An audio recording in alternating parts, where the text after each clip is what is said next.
World cup तारीख में पाकिस्तान की बदतरीन बॉलिंग परफॉर्मेंस। शाहीनों को वर्ल्ड कप तारीख में सबसे बड़ा 345 रन का हदफ।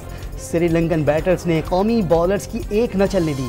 कोशल मेंडिस और सदीरा सुमारा विक्रामा की धुआंधार सेंचुरियां।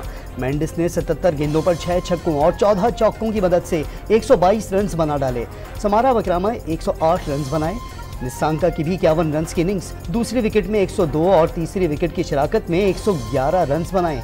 हसन अली 4 और हारिस रऊफ 2 विकेटें लेने में कामयाब। वर्ल्ड कप तारीख में पहली मरतबा पाकिस्तान पहाड़ जैसे 345 रन के हदफ का सामना। इससे कबल पाकिस्तान के खिलाफ भारत ने 2019 में 336 रन बनाए थे। बॉलिंग के साथ फील्डर्स की भी बुरी परफॉर्मेंस। इमामुल हक और शाहीन आफरीदी ने कोशल मेंडिस के 2 आसान कैचेस छोड़े। कैच ड्रॉप होने पर कोशल मेंडिस की पाथम निसांका के साथ जारहाना 102 रन की पार्टनरशिप। दिफाई चैंपियंस इंग्लैंड ने बांग्लादेश के खिलाफ 364 रन का पहाड़ खड़ा कर दिया। डेविड मिलान की 107 गेंदों पर 140 रन की जारहाना इनिंग्स। जो रूट 82 और जॉनी बेरिस्टो 52 रन बनाकर नुमाया बैटर रहे। हदफ के ताक़ुब में बांग्लादेश की 9। प्रैक्टिस एंड प्रोसीजर एक्ट के खिलाफ दरखास्तों पर सुप्रीम कोर्ट में फुल कोर्ट समाअत। पार्लियामेंट को कहते हैं नंबर गेम पूरी होनी चाहिए, लेकिन एक शख्स आता है और पूरी पार्लियामेंट को रबर स्टैंप बना देता है। चीफ जस्टिस के रिमार्क्स। आप ये कह सकते हैं कि अगर सुप्रीम कोर्ट में मदाखलत भी हुई तो अच्छी हुई। कई साल केस न लगे और हम कह दें हमारी मर्जी, हम किसी को जवाब दे नहीं। हर इदारा अपना एहतसाब करे इससे पहले कि कोई और करे। चीफ जस्टिस काजी फाइज ईसा का वकील MQ1 फैसल सिद्दीकी से मुकालमा। केस की समाप्त कल तक मुलतवी। पार्लियामेंट अदलिया की आज़ादी में मुदाखलत कर सकती है, ना ही सुप्रीम कोर्ट को सुपरवाइज। वकील MQM के practice and procedure act case में दलाए। सुपरवाइज करने का मतलब तो सुप्रीम कोर्ट को कंट्रोल करना होगा। एक्ट से अदालत उज़्मा की आज़ादी में मुदाखलत की गई। जस्टिस एजाजुल हसन के रिमार्क्स। एक्ट को सुप्रीम कोर्ट के अंदरूनी उमूर में मुदाखलत के तौर पर नहीं देख सकते। वकील MQM के प्रैक्टिस एंड प्रोसीजर एक्ट की हिमायत दरखास्त खारिज करने की इस्तदा। प्रैक्टिस एंड प्रोसीजर एक्ट की दौरान समा चीफ जस्टिस और जस्टिस मुनीब अख्तर में नोक-झोंक। सवाल से पहले दलाइल मुकम्मल होने दें। चीफ जस्टिस का मुकालमा। सवाल पूछने से रोका जाएगा तो बेंच में बैठने का क्या फ़ायदा। जस्टिस मुनीब अख्तर का इस्तफसार। आप सवाल ज़रूर पूछें, लेकिन दलाइल मुकम्मल होने के बाद अगर आपने जहन बना लिया है तो फैसले में लिख लीजिएगा। 4 समातों के बावजूद ये कारकर्दगी है, केस ख़त्म नहीं हुआ। चीफ जस्टिस काजी फाइज ईसा का मुकालमा। सदर आरिफ अलवी से साबिक वफाकी वज़ीर मोहम्मद अली दुरानी की एक और मुलाकात। तमाम सियासी जमातों को यकसा मौक़े मिलने चाहिए। तलखियाँ ख़त्म, ताउन और दरगुजर का रास्ता निकालना चाहिए। अवाम अपने पसंद के लीडर मुंतखब ना कर सके तो जमहूरियत बेमायने हो जाती है। आरिफ अलवी की गुफ्तगू। आम इंतखाबात आज़ादाना, मुनसिफाना, शफाफ और जामिया होने पर जोर। का जलसा नवाज शरीफ के इस्तकबाल का ट्रेलर था। 21 अक्टूबर का दिन मुल्की खुशहाली, तरक्की और आम आदमी की मुश्किलात से आज़ादी का दिन होगा। अवाम लीग कायद की वापसी को अच्छे दिनों की वापसी से ताबीर करते हैं। राना सनाउल्लाह का दावा। लाहौर भर में वर्कर्स कन्वेंशन और जलसे मंसूख करने का फैसला। इलेक्शन तो होंगे ही होंगे, चाहे कल करवा लें। JUI तैयार है। मौलाना फजल रहमान ने वाज़ेह कर दिया, आम इंतखाबात में सबके लिए यकसा माहौल फराहम करने का मुतालबा। जनवरी में शिमाली इलाकों में लोग नकल मकानी करने वाले अवाम वोट के हक से महरूम रहेंगे। सरबराह JUI ने खदशात का इजहार कर दिया। डॉलर सस्ता होने से सोने की कीमत में 15,500 रुपए की बड़ी कमी। फी तोला कीमत 1,99,500 रुपए हो गई। सरिये की कीमत में भी नुमाया कमी। फी टन 25,000 रुपए सस्ता। कीमत 2,95,000 से 2,70,000 रुपए पर आ गई। रुपए की कदर में बेहतरी का सिलसिला जारी। इंटरबैंक में डॉलर 1 रुपये 14 पैसे मजीद सस्ता। कीमत 280 रुपये 51 पैसे हो गई। ओपन मार्केट 50 पैसे कमी के बाद डॉलर 280 रुपये का हो गया।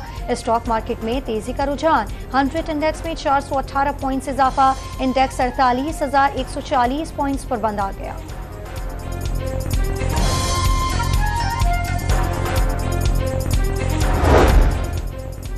IMF ने पाकिस्तान में महंगाई और बेरोजगारी में कमी की पेशगोई कर दी। करंट अकाउंट खसारे में इजाफे के खदशात का इजहार। आलमी मालियाती इदारे ने वर्ल्ड इकोनॉमिक रिपोर्ट जारी कर दी। इंसदाद स्मॉग के लिए लाहौर इंतजामिया की अपील पर लाहौर में ताजिर तंजीमों की बुध को मार्केट्स बंद रखने की हिमायत। 2 माह तक बुध को छुट्टी पर वर्क फ्रॉम होम होगा। ताजिरों की होल सेल और रिटेल मार्केट्स के औकात मुख्तलिफ रखने की भी तजवीज़। गाजा में निहत्ते फलस्तीनियों पर इसराइली बर्बरियत जारी। सेहूनी फिजाइया ने मजीद 200 मकामात पर बम बरसा दिए। आबादियों के बाद अस्पतालों, एम्बुलेंसेज और तिब्बी अमले को भी न बख्शा। शुहदा की तादाद 700 से तजावुज कर गई। 140 बच्चे और 105 खवातीन समेत एक ही खानदान के 14 افراد بھی شہداء میں شامل، 3,500 سے زائد زخمی، 5,000 سے زائد گھروں کو نقصان پہنچا۔ سنگدل اسرائیلیوں نے غزہ کی بجلی کاٹ دی، پانی بند کر دیا، کھانے پینے کی اشیاء اور ایندھن کی سپلائی روک دی۔ غزہ کے مکمل محاصرے پر اقوام متحدہ کا اظہار تشویش، انسانی بحران جنم لینے کے خدشات۔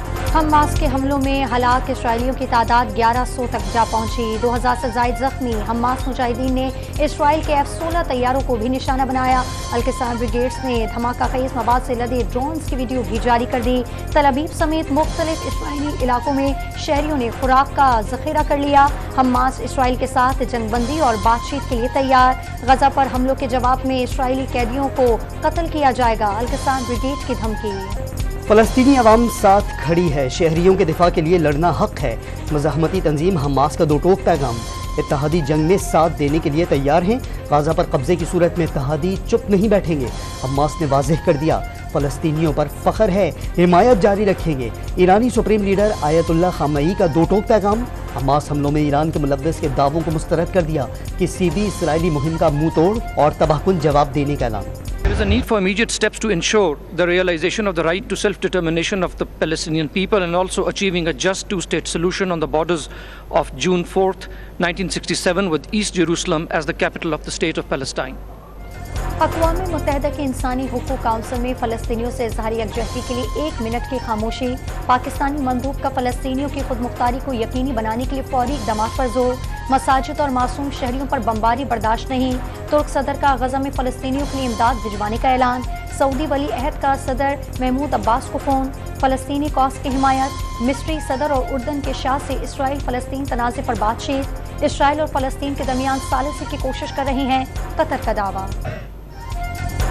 مظفر آباد آزاد کشمیر میں فلسطین پر اسرائیلی جارحیت کے خلاف سیاہ جھنڈے اٹھائے احتجاجی ریلی، مظاہرین کا اسرائیلی حملے بند کرنے اور فلسطین آزاد کرنے کے نعرے۔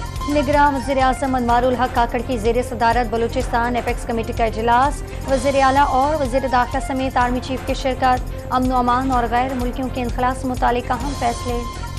ناقابل تردید ثبوت پیش کیے جانے کے باوجود افغانستان سے دہشت گردوں کی پاکستان میں در اندازی جاری۔ پاکستان میں خودکش حملوں میں افغان خودکش بمبار ملوث رہے۔ مسلم باغ، FCC کیمپ اور جوب کینٹ پر حملے کے دوران ہلاک ہونے والے افغان دہشت گرد تھے۔ گرفتار کیے جانے والے کلعدم TTP کے دہشت گردوں نے کچا چٹھا کھول دیا۔ سپرنٹینڈنٹ اڈیالہ جیل کا چیئرمین PTI کے بیٹوں سے فون پر بات کرانے سے انکار۔ نیشنل سیکریٹ ایکٹ کے تحت گرفتار ملزموں اور بیرون ملک رابطے کی اجازت نہیں۔ سپرنٹینڈنٹ اڈیالہ جیل کا عدالت کو جواب۔ جج ابو الحسنان ذوالقرنین کا 18 اکتوبر تک جیل کو SOP سے جمع کرانے کا حکم۔ تحریک انصاف سے انتخابی نشان بلہ واپس لینے سے متعلق الیکشن کمیشن میں کیس کی سماعت۔ چیف الیکشن کمشنر کی سربراہی میں 5 رکنی کمیشن نے فیصلہ محفوظ کر لیا، آج ہی سنائے جانے کا امکان۔ سندھ ہائی کورٹ نے MKM کا رکن رئیس پمہ کو قتل کے مقدمے میں بری کر دیا۔ رئیس پمہ پر SP شاہ محمد اور ڈاکٹر دلشاد کے قتل میں ملوث ہونے کا الزام تھا۔ مقدمے کے 2 ملزم پہلے رہا ہو چکے۔ نگراں سندھ حکومت نے MD CAT 2023 کے انٹری ٹیسٹ کے نتائج منسوخ کر دیے۔ نگراں وزیر اعلیٰ سندھ کا ٹیسٹ دوبارہ کروانے کا حکم، ڈاؤ یونیورسٹی کو ٹیسٹ منعقد کرنے کی ہدایت۔ کراچی کے شرافی گوٹ میں قائم سرکاری اسکول گدھے، گائے اور دوسرے جانور بندنے لگے۔ عمارت منشیات کے عادی افراد کا ڈیرا بن گئی۔ کراچی کے علاقے گلشن اقبال میں 20 سال قبل بننے والا سرکاری اسپتال کھنڈر میں تبدیل، عملہ تعینات نہ ہو سکا۔ کراچی کے علاقے احسن آباد میں مرکزی پائپ لائن پھٹنے سے ہزاروں گیلن پانی ضائع ہونے لگا۔ کئی گھنٹے گزر جانے کے باوجود واٹر بورڈ عملہ مرمت کے لیے نہیں پہنچا۔ اور وادی نیلم اور گلگت بلتستان کے بالائی علاقوں اور پہاڑی مقامات پر موسم سرما کی پہلی برف باری۔ وقفے سے برف باری سے پہاڑ اور سڑکوں پر سفیدی پھیل گئی۔ شدید برف باری کے باعث بابو سر روڈ اور اسکردو روڈ لینڈ سلائیڈنگ کے باعث ٹریفک کے لیے بند۔